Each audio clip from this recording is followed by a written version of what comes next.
I'm Alex Turner, and I thought exploring abandoned places was thrilling until I met Elias Crow, the man no one should ever see. Every photograph in his house told a story, but none of them were mine, until that night. Now, I'm part of the collection, trapped behind glass, watching as the collector waits for its next victim. I had always been drawn to the kinds of places most people avoided: empty houses, forgotten buildings, rooms left to rot, while the world outside kept moving on. That's how I found myself standing before the massive, crumbling estate on the edge of town.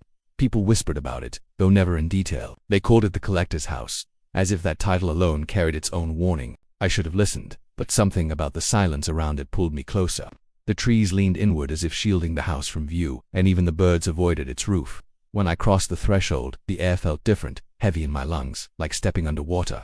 Inside the house was not the ruin I expected. Yes, the walls sagged, the wallpaper peeled like scabs, and the smell of dust and mildew choked the air. But there was also a sense of order, an arrangement that felt intentional. The hallway stretched long and narrow, the kind of hallway that didn't match the size of the house from the outside. The floor creaked in complaint with each step, but the sound never seemed to echo. It was as though the walls swallowed every noise. I raised my flashlight, its beam trembling in my unsteady grip, and that's when I saw them. At first I thought they were paintings, maybe remnants of a family's attempt to decorate a home that had long since turned sour. But as the light steadied, I saw faces. Row after row of framed photographs lined the walls. Hundreds of them. My chest tightened as I stepped closer. They weren't ordinary pictures. Each frame contained a portrait, black and white. The faces so sharply captured that I could see every detail, every crease, every hair. The people in them looked real, too real. Their expressions were flat, lifeless, but their eyes seemed to glimmer faintly as my flashlight moved past them, as though reflecting something more than just glass. I tried to convince myself it was my imagination, that the low light and the dust were playing tricks, but I couldn't shake the feeling that those eyes followed me. Some faces looked young, some old, some children no older than 10, but all of them stared outward with the same emptiness. I turned quickly, hoping to find a break in the hallway, maybe a door, anything to escape their gaze. The frames continued, crooked, uneven, stretching endlessly, as if the hallway itself was a gallery dedicated to them. My footsteps felt heavier with each pace forward, and the air grew colder. I had the sense that the house was watching me, not through windows or cracks in the walls, but through those photographs. I swallowed hard, forcing myself not to run. Running felt wrong here. Running would mean acknowledging something I didn't want to believe. Near the end of the hallway, I noticed one frame larger than the others. Its thick black border was carved with strange, looping marks I couldn't recognize, symbols that looked too deliberate to be decoration. I froze, my flashlight trembling as I lifted it toward the picture. My throat tightened. It was a photograph of a man. His face was sharp, gaunt, his eyes deeply sunken, yet fixed so intently they seemed to bore through me. He was standing in the very same hallway where I stood now, surrounded by the same crooked frames. His hands clutched an old-fashioned camera, the kind with a boxy body and a single round lens that gleamed like an unblinking eye. But the man wasn't the detail that made my stomach twist. Behind him, blurred but unmistakable, was me, my outline, my stance, my flashlight raised just as it was now. It was a photograph of this moment, though I had only just arrived. My breath caught, and the beam of my light shook wildly across the floorboards. I stumbled back, almost dropping the flashlight. But when I forced myself to look again, the man's expression had shifted. The hollowness of his face remained, but his mouth was curling upward in the faintest suggestion of a smile. His eyes gleamed with a clarity that hadn't been there before. The silence of the house pressed in around me like a weight. I turned, desperate to find another way out, but the hallway stretched on. The faces in the frames pressing closer, their empty eyes watching, waiting. My skin crawled, my breath shallow, and as I stood frozen, a single thought rose through the panic in my head. The collector already knew I was here. I couldn't stop staring at the photograph of myself. My mind raced in circles, desperate to find a rational explanation, but there was none. It was impossible for me to be in that picture, impossible for the house to know I would be here. Yet there I was, blurred and pale, a shadow in the background of a stranger's portrait. My hands shook as I lowered the flashlight, and for the first time I felt something more than fear. I felt trapped. The way back was gone, where the door should have been. There was only more wall, seamless and unbroken, as though the exit had never existed at all. My chest heaved as the realization sank in. The house hadn't just been waiting, it had closed its jaws around me. I forced myself to keep moving, deeper into its endless corridors. Each step echoed in my head, though the air remained too heavy for real sound. The floor sagged in places, and with every groan of the wood, I imagined it giving way, dropping me into some pit I would never escape. The faces in the frames watched, always watched. Their eyes reflected the narrow beam of my light, and I had the unnerving sense that their gazes shifted when I wasn't looking directly at them. After what felt like hours, I entered a room that seemed different from the rest. The door frame leaned as if it wanted to collapse, and the smell that met me was heavier, like old paper and mildew.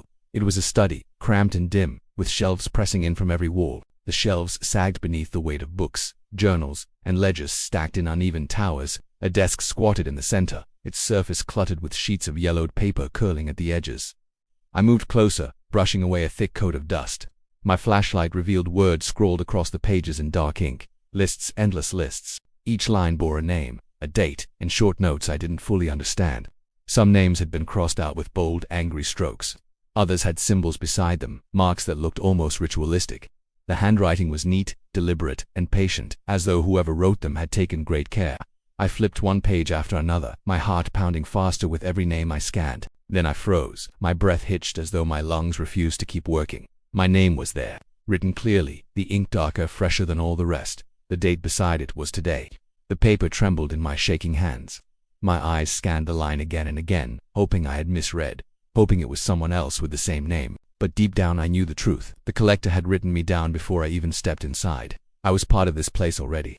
My vision blurred, and I pressed my palms against the desk, trying not to collapse. Then I heard a sound that didn't belong. A faint creak, the slow complaint of a floorboard beneath weight. It came from behind me. My blood turned to ice. I didn't dare turn around. Every nerve in my body screamed that something was standing close, just out of sight, breathing the same air I did. My flashlight dimmed as if the presence itself was draining the light from the room. My skin prickled with cold, and sweat slid down my spine in thin, trembling lines. I forced myself to glance at the wall instead of turning fully. My gaze landed on one of the frames above the shelves, and the sight made my stomach lurch. The photograph wasn't of a stranger anymore. It was me. I was captured hunched over the desk, flashlight in hand, eyes wide with fear. The perspective of the image made it clear the picture had been taken from the very spot where I sensed something lurking. My grip loosened, and the paper slipped from my hand. The sound of it hitting the desk was swallowed instantly by the thick silence. I lifted the flashlight higher, heart hammering, but the beam trembled violently, barely piercing the gloom. Every shadow in the room seemed to bend toward me, stretching like fingers eager to reach. I backed away slowly, never taking my eyes from the frames. More of them were changing. I could see my reflection caught again and again, in moments I hadn't lived yet. One showed me climbing a staircase I hadn't found. Another displayed me staring into a mirror that wasn't in this room. The house wasn't recording the past, it was predicting what was still to come. The weight of dread pressed heavier with every frame I passed. I could feel my future being written into the walls, into the photographs, into the collector's careful, patient catalogue. And no matter where I went, the images told me one thing I didn't want to accept. There was no leaving this place. I stumbled out of the study, desperate to escape the suffocating weight of those pages, of my own name carved into the ledger like a sentence already passed. My legs felt weak, as though the floor itself was pulling at me, trying to keep me rooted where I stood. I forced myself down the next corridor, but the deeper I went, the more it felt like I was walking inside a maze that had been built just for me. The hallway twisted unnaturally, too long, too narrow, as if the walls had been stretched like skin over bone. My flashlight swept across them and I saw more frames, always more frames. But these were different.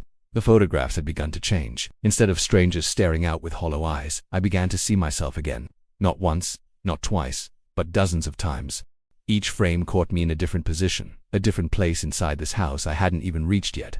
In one, I was climbing a staircase with my hand clutching the railing. In another, I stood at the end of a bed, staring down at something just out of view. One showed me with my mouth open in a silent scream, frozen mid-step as though something had just taken hold of me. I wanted to turn away, but I couldn't stop looking. It was as if the photographs were a map of what was waiting ahead, and each image was a warning I couldn't ignore. My stomach knotted tighter with every step, dread curling deeper as I realized the house wasn't just watching me, it was guiding me. The air grew colder, heavier, damp with the smell of mold. My skin prickled as I passed frames that weren't photographs at all. Some held strange items pressed behind glass. Dried flowers brittle with age, strands of hair bound by string, a set of yellowed teeth arranged in neat rows. Each one had a handwritten label beneath it, a name and a date. My life shook as I traced the glass, sick with the realization that these weren't decorations, they were pieces, fragments of people who had walked these halls before me. The corridor ended at a door left half open, and though every part of me wanted to turn back, I pushed it open with a trembling hand. My flashlight revealed a bedroom, larger than any of the other rooms I had entered. The bed was neatly made, though the sheets were gray with age, and the air was thick with dust that glittered faintly in the beam. For a moment, it almost looked ordinary, like someone had lived here and walked out only days ago. Then I noticed the walls. Instead of photographs, enormous frames stretched from the floor almost to the ceiling. They weren't filled with pictures but with mirrors, each one reflecting the room at a slightly different angle. At first I saw myself in them as expected, my pale face washed out by the flashlight, but as I moved closer I realized something was wrong. The reflections weren't moving the same way I was. In the first mirror, I saw myself smiling, wide and unnatural, though my lips in reality remained pressed together. In another, I was reaching out toward the glass with fingers bent like claws, my real hand steady at my side. The last mirror was worse, it didn't show me at all. It reflected the room, the bed, the frames, the dust swirling in the beam of my light, but where I should have stood, there was nothing but empty space. My stomach turned to stone as I stepped closer, unable to look away. The version of me that smiled seemed to twitch, its head tilting slightly, eyes narrowing as though it recognized me as something separate. I lifted the flashlight higher, and for the first time, my reflection's lips moved. I couldn't hear anything, but I could see the shape of the words forming. That was when I heard it. A sharp mechanical snap, the unmistakable click of a camera shutter. The sound came from the far corner of the room, too dark for my light to reach fully. My heart nearly stopped as the beam quivered and caught a flicker of something tall, something bent, holding a box-shaped object against its chest. I blinked hard, and the corner was empty again, but the air was different now. The silence felt charged, electric, as if the walls themselves were holding in a breath. My flashlight wavered back to the mirrors and my blood ran cold. Every reflection now showed me with hollow black eyes, identical to the photographs on the walls of the hallway. I backed away, my throat dry, my body trembling. The house had already begun to change me, to strip me down piece by piece, and as I turned to leave the room, I noticed a new frame on the wall that hadn't been there before. It was a photograph, crisp and fresh, the glass so clean it gleamed in the light. It showed me standing in that very room, staring into the mirrors, the flashlight shaking in my hands. And behind me, deep in the corner, the shadow still lingered, camera raised, waiting for its next shot. The click of the camera shutter echoed in my ears, sharp and final, making my stomach twist as if my insides were being pulled upward. My flashlight trembled in my hands as I forced myself to look at the corner where I had glimpsed the shadow. The darkness had swallowed it, leaving only an oppressive silence that pressed against my chest, making it hard to breathe. I tried to tell myself it was nothing, that I was imagining things, but the way the mirrors reflected me now made it impossible to deny. I backed out of the room, my fingers brushing the wall for support. The hallway beyond seemed longer, twisting in impossible angles that my mind couldn't process. The walls themselves appeared to stretch and contract, as though the house was alive, watching, anticipating every step I took. The faces in the frames stared with growing intensity, eyes widening slightly as I passed, and I realized with a sickening certainty that they weren't just images. They were sentinels, witnesses, part of whatever force held this house together. The next corridor narrowed, the ceiling sagging lower with every step. Dust hung thick in the air, clinging to my skin and making it hard to see more than a few feet ahead.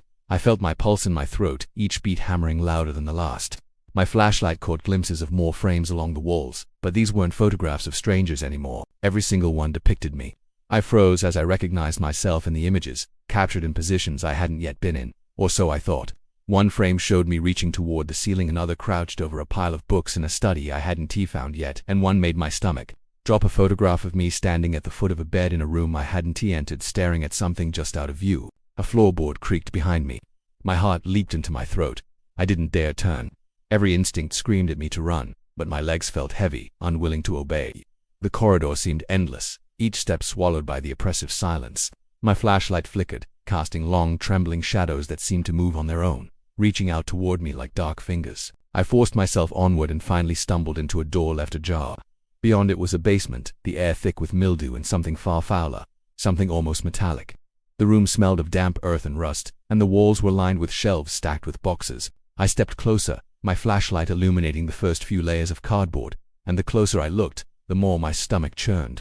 Each box was carefully labeled, many with names I recognized, people who had disappeared from the town over the years. I pulled one open with shaking hands. Inside were photographs, countless photographs, each carefully stacked and tied together with brittle string. I flipped through them, stomach knotting tighter with every turn of the pages, faces frozen in fear, eyes wide, bodies contorted, some moments captured in mid-motion, some expressions frozen in silent terror.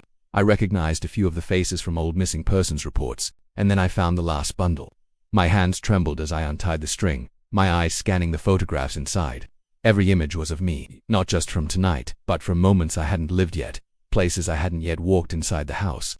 I could feel my heart beating faster, my breath shallow and jagged. My hand shook as I turned each page. One showed me climbing the stairs, one crouched in a corner, one staring into a mirror with hollow, black eyes. The last photograph was the worst. It showed me holding the very bundle I was now gripping. standing in the basement just as I was at that moment. And behind me, dark in the corner, loomed the shadow, tall, faceless, camera raised, waiting for the perfect moment to click. I dropped the photographs, stumbling back, my chest tight and shaking. The shelves rattled, the boxes shifted, and the walls seemed to breathe with a low, vibrating hum. The shadow was closer now.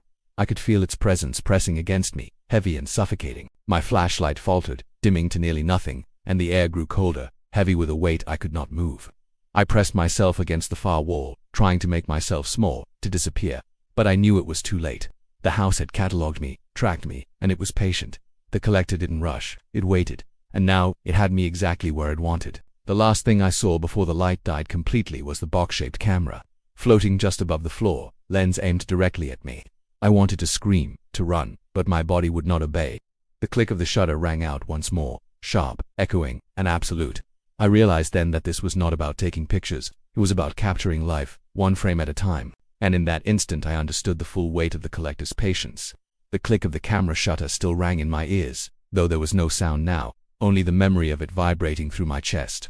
Darkness surrounded me completely, thick and suffocating, pressing against every inch of my body. My flashlight had died in the basement, leaving me blind except for the faint glimmer of what I thought were stars, but even that seemed imagined. I could feel the weight of the house pressing down, the walls bending closer, shadows crawling along unseen corners. I stumbled forward, reaching out blindly, hoping for a wall, a door, anything to hold on to. My fingers brushed cold wood, or maybe it was stone or something else entirely. Every surface felt alive, humming with the same energy that had been guiding me through the house all along. The photographs, the mirrors, the preserved objects, they weren't just memories, not just representations. They were the house's prey, and I was next. Then, faintly, I sensed movement. Not behind me, inside me. My heart wasn't just beating, it was being watched, measured, catalogued. A pressure rose along my spine, like invisible fingers tracing my bones, checking me, confirming my existence for some meticulous record. I stumbled, my hand falling against a box-shaped object on the floor. My skin went cold. The camera of the collector's instrument. Its lens glimmered faintly in the darkness, and I could feel it focusing, aiming, calculating the moment it would strike.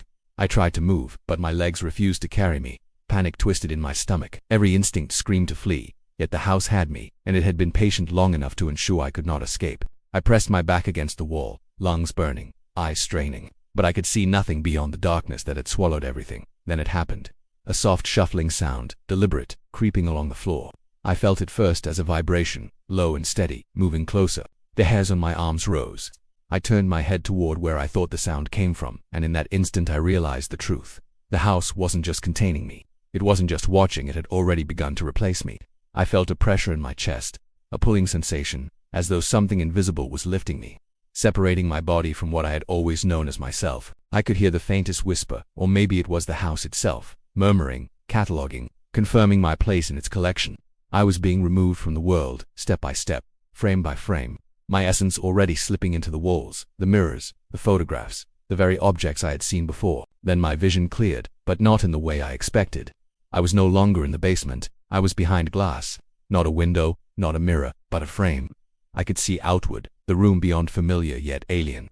The walls were lined with hundreds of frames, each holding someone like me, faces pale, hollow, eyes wide in silent terror, some twisted in despair, others eerily calm, resigned. And in the center of it all, I was staring out, pressed against the frame, unable to move, unable to speak. I realized with horror that the collector had finished its work. The camera hadn't taken photographs, it had captured souls, and now I was nothing but an image, preserved, catalogued, and trapped for eternity. I could feel the faint thrum of life still pulsing within me, trapped in a space I could see but never leave, a prisoner of a patience so meticulous it spanned decades.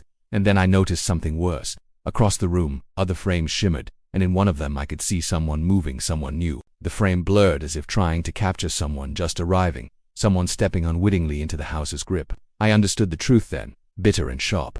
The collector was patient, yes, but it was never done.